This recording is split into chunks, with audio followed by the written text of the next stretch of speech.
اللہ نے جو اپنی روح پھونکی تھی، اس روح پھونکنے سے مراد یہ ہے کہ اللہ نے اپنا اختیار تخفیض کیا تھا۔ دنیا میں انسان کو اختیار کتنا ہے؟ تو آپ نے فرمایا اپنا ایک پیر اٹھا، اس نے اٹھا لیا۔ آپ نے اپنا دوسرا پیر اٹھا، اس نے کہا اے علی یہ تو میں نہیں اٹھا سکتا، تو آپ نے فرمایا جو تو نے اٹھایا یہ تیرا اختیار، جو تو نہیں اٹھا سکتا ہے تیرے رب کا اختیار۔ روح کے مختلف مقام ہیں، آنے تک کے اور جانے کے۔ ابھی تمہیں عالم ارواح کی بات یاد ہے؟ تم نے اقرار کیا تھا نہیں یاد ہے۔ کیوں نہیں یاد ہے؟ اس لیے کہ تمہاری روح جو ہے وہ تمہارے نفس کے میں تابع ہو گئی ہے، اس لیے بھول گیا ہوں وہ سبق۔ اس وقت بھول گئے ہو تم۔ ساری ارواح نے نہیں کہا کالو بلا، کچھ نے اقرار کر کے کہا کیوں نہیں، کچھ نے پیر پٹک کے کہا، اچھا، کچھ نے سر ہلا کے کہا، اور کچھ اس کلام سے مدہوش ہو گئے، اللہ مستی میں آ گئے، انہوں نے مستی میں نعرہ لگایا، اور جو اس عالم میں مستی میں آ گئے وہ یہاں سارے کے سارے عاشق باللہ ہوں گے۔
کہ میں نے اپنی روح پھونک دی بندے میں، تو جب رب عز و جل نے اپنی روح پھونک دی تو وہ اس کا کیسے منکر ہو سکتا ہے؟ کہ جیسے ہم روایتیں بھی پڑھتے ہیں نا، بعض نے کہا کہ ہم ایمان لے آئے تجھ پر، بعض نے انکار کر دیا، تو اس کی ذرا سے روح پھونکنے سے بھی مراد کیا ہے؟ اور وہ جب رب نے اپنی روح پھونک دی یا اپنے دست قدرت سے بنایا تو وہ کیسے رب کا منکر ہو سکتا ہے؟ کافر کیسے ہو سکتا ہے؟ جہنمی کیسے ہو سکتا ہے؟ رب نے روح اس وقت پھونکی جس وقت جسد آدم علیہ السلام کا تیار کیا، ٹھیک ہے، لیکن ارواحیں تو اس سے پہلے پیدا کی گئی تھیں نا، اور وہ ارواحیں کیا تھیں؟ وہ رب کا امر تھا۔ اس کی روح پھونکنے سے مراد یہی ہے کہ اس نے اس میں اپنا امر قائم کر دیا، نافذ کر دیا۔ آئی نا سمجھ میں بات؟ اچھا، اب جن روحوں نے اس وقت اقرار کر لیا تھا وہ دنیا میں آن کر اقرار ہی کریں گی، اور جنہوں نے اس وقت خاموشی اختیار کر لی تھی اور اقرار نہیں کر رہا تھا وہ دنیا میں آن کر بھی اقرار نہیں کریں گے۔ یہ فیصلہ تو وہاں پر عالم ارواح میں ہو چکا، لیکن اب یہاں پر کیا مسئلہ ہے کہ وہاں فیصلہ ہو چکا یا دوسرا موقع اللہ تعالیٰ نے دیا۔ روح کے مختلف مقام ہیں، آنے تک کے اور جانے کے۔ پہلا مرتبہ تو یہی تھا کہ وہ روح پیدا کی گئی، کہ اس نے اپنے امر سے ان کو خلق کیا۔ دوسرا مرحلہ اس کو باپ کی پشت میں ڈالا، تیسرا مرحلہ اس کو ماں کے رحم میں ڈالا، اور چوتھا مرحلہ کہ وہ دنیا میں آیا۔ پانچواں مرحلہ اس کا یہ ہے کہ وہ قبر میں جائے گا، اور چھٹا مرحلہ یہ ہے کہ اس کو دوبارہ اٹھایا جائے گا۔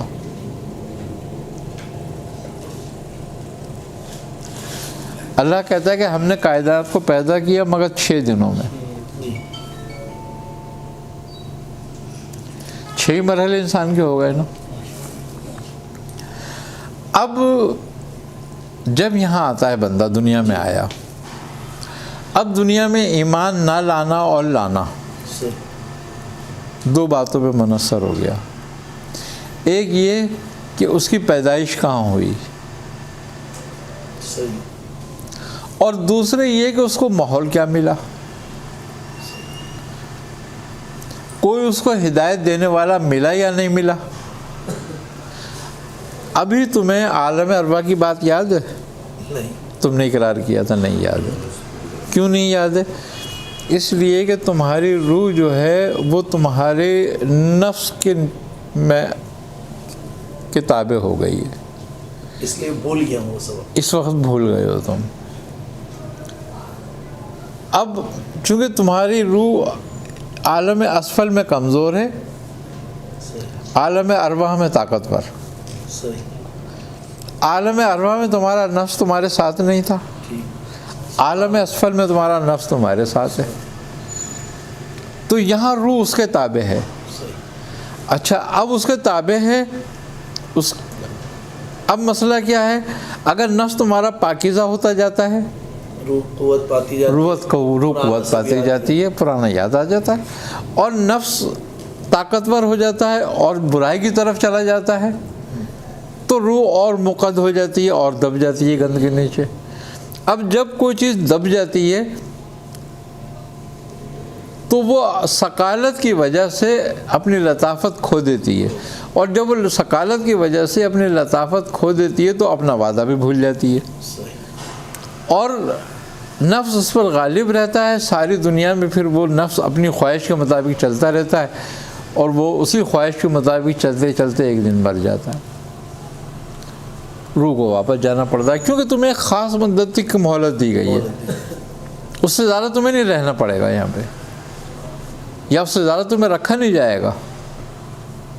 تو میاں پھر کیا روح کو بھی تخلیق فرمانے کے بعد امر رب بھی جو اللہ کا ہوا، روح کی تخلیق ہوئی، تو اللہ نے روح کو بھی اختیار دیا کہ وہ مانے یا نہ مانے؟ جب حکم آیا جی اللہ نے فرمایا کہ الست بربکم، قالوا تو یہ فرمان کلین تھا. صحیح روح نے کیا کہا؟ بے شک کالو بلا. قالوا بلا. ٹھیک ہے نہیں؟ جی ساری ارواح نے نہیں کہا کالو بلا، کچھ نے اقرار کر کے کہا کیوں نہیں، کیوں نہیں؟ کچھ نے پیر پٹک کے کہا، اچھا کچھ نے سر ہلا کے کہا، اور کچھ اس کلام سے مدہوش ہو گئے، اللہ مستی میں آ گئے. مستی میں آ گئے. انہوں نے مستی میں نعرہ لگایا، صحیح اور جو اس عالم میں مستی میں آ گئے وہ یہاں سارے کے سارے عاشق باللہ ہوں گے. سبحان اب ان کی مستی اترے گی نہیں، صحیح وہ ہر عالم میں اسی حال میں ہوں اسی گے، حال میں کیونکہ وہ عالم کلیہ، وہ ان کی جو ہے نا، جو ان کا سکر ہے ان پر کلین ہے کہ نہ کسی نے حالت سہو میں فرمایا. جی وہ جتنے بھی جنہوں نے حالت سہو میں ہاں کہا وہ یہاں پر سارے کے سارے علماء ہوں گے. اس میں پہلا درجہ انبیاء کا ہوگا، دوسرا درجہ صحابہ کا ہوگا، تیسرا درجہ اولیاء اللہ کا ہوگا، اور پھر صالحین کا ہوگا. اب وہ علماء سارے صدیقین میں بھی آتے ہیں اور صالحین میں بھی آتے ہیں. آئی نا سمجھ بات؟ ایک درجہ یہ ہوا. ایک درجہ وہ ہوا کہ جنہوں نے زبان سے نہیں کہا مگر اقرار کیا، وہ سارے کے سارے ایمان لائیں گے، مسلمان ہوں گے. آئی نا سمجھ بات؟ اور وہ لوگ جنہوں نے نہ دل سے اقرار کیا نہ زبان سے اقرار کیا، وہ سارے کے سارے مطلق کافر رہیں گے. ان پر ہدایت اثر نہیں کر سکے گی، ان پر ہادی جائے گا بھی تو وہ انکار کریں گے. ختم اللہ علی قلوب، اس لیے کہ وہیں سے ہو گئی، وہ یہاں نہیں ہوئی. صحیح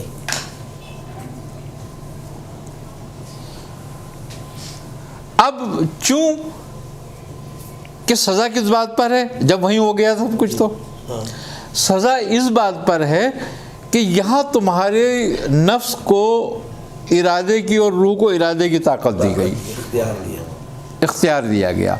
اب اور تمہیں دونوں راستے تمہارے سامنے رکھ دیے گئے تاکہ تمہیں اپنی پچھلی بات بھی یاد آئے اور تم یہاں پر اقرار یا انکار بھی کر سکو. اب یہاں پر تم اپنے اختیار کے ساتھ اقرار کر رہے ہو اور اپنے اختیار کے ساتھ تم انکار کر رہے ہو. اب تمہارے اقرار کا ثواب ہے اور تمہارے اختیار کا عذاب، انکار کا، کہ جو اختیار سے تم نے اقرار کیا اس کی نعمت ہے، اور جو تم نے اختیار سے انکار کیا اس پر عذاب ہے.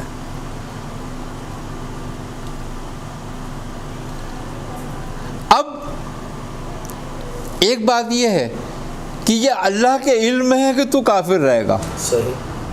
کیا اللہ کے علم ہے کہ کافر رہے، لیکن اللہ کی مرضی نہیں ہے کہ تو کافر رہے. ہدایت کے لیے نبی بھیجے، اسباب دیے، وہ نہیں چاہتا کہ تو کافر رہے. صحیح. لیکن اس کا علم میں ہے کہ تو کافر رہے گا. یہاں اس نے تجھے اختیار دے دیا، اور یہ اختیار ایسے ہی ہے کہ جیسے تو ایک ٹانگ پہ کھڑا ہو سکتا ہے اور ایک ٹانگ نہیں اٹھا سکتا. جیسے کسی نے حضرت علی سے پوچھا تھا کہ علی دنیا میں انسان کو اختیار کتنا ہے؟ تو آپ نے فرمایا اپنا ایک پیر اٹھا، اس نے اٹھا لیا. آپ نے اپنا دوسرا پیر اٹھا، اس نے کہا اے علی یہ تو میں نہیں اٹھا سکتا. تو آپ نے فرمایا جو تو نے اٹھایا یہ تیرا اختیار، جو تو نہیں اٹھا سکتا ہے تیرے رب کا اختیار. تو اب ہمیں جو سزا ہے، جزا ہے، وہ ہمارے ارادے کی ہے. آئی نا سمجھو بات؟ اور مزے کی بات یہ کہ تیرا کفر ہونا مطلق نہیں ہے. کیوں کہ اگر تیرا کفر ہونا مطلق ہوتا تو پھر تجھے وہ مسلمان پیدا نہیں کرتا. کہتا ہے نا کہ ہر بچہ جو پیدا ہوتا ہے وہ فطرت اسلام پر پیدا ہوتا ہے.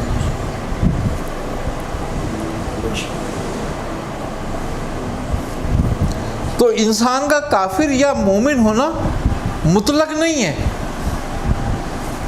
معلق ہے.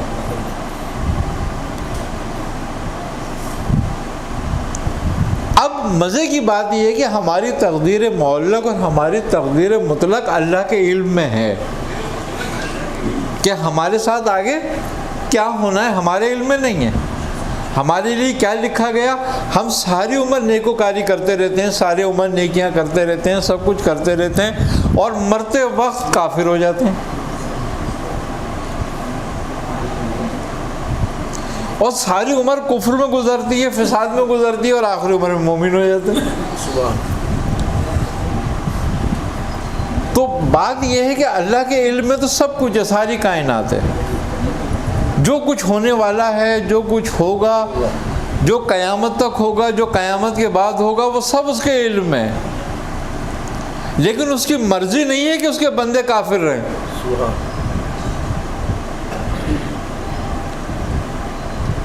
اسی لیے کہا اس نے کہ ہدایت مطلق ہے،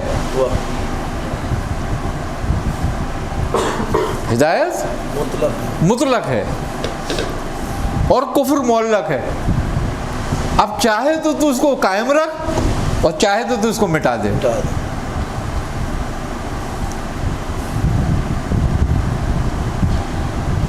آپ نے فرمایا کہ عالم اربا میں جس نے جس کیفیت میں کہا تو وہ ویسے ہی رہے گا. تو اس کا مطلب یہ کہ جو مختلف سلاسل کا سلسلہ ہے یہ سب کچھ پھر عالم اربا میں ہر چیز طے ہے، پر انسان آ کر عالم اسباب میں اس پر سے گرد اتارتا ہے، تربیت لیتا ہے، پھر اس کی وہی کیفیات کا اظہار ہوتا ہے جو اس نے عالم اربا میں کہا ہے. بالکل.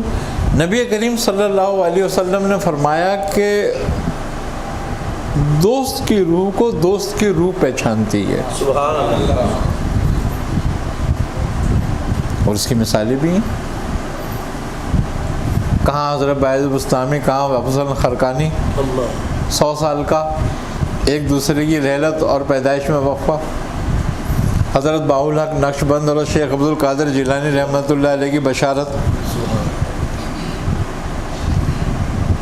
آئی نا سمجھ بات؟ حضرت اویس کرنی اور سرکار دو عالم صلی اللہ علیہ وسلم، سبحان اور کہاں سلمان فارسی اور کہاں سرکار دو عالم صلی اللہ علیہ وسلم. تو دوست کی روح جہاں بھی ہو وہ دوست کو پہچان لیتی ہے، اور کس حال میں بھی ہو. یہ بھی بات ہے. تو وہ ارواح ہیں جنہوں نے جتنی ارواحوں نے جس کیفیت میں جو بات کری ہے وہ سب دوست ہیں، صحیح.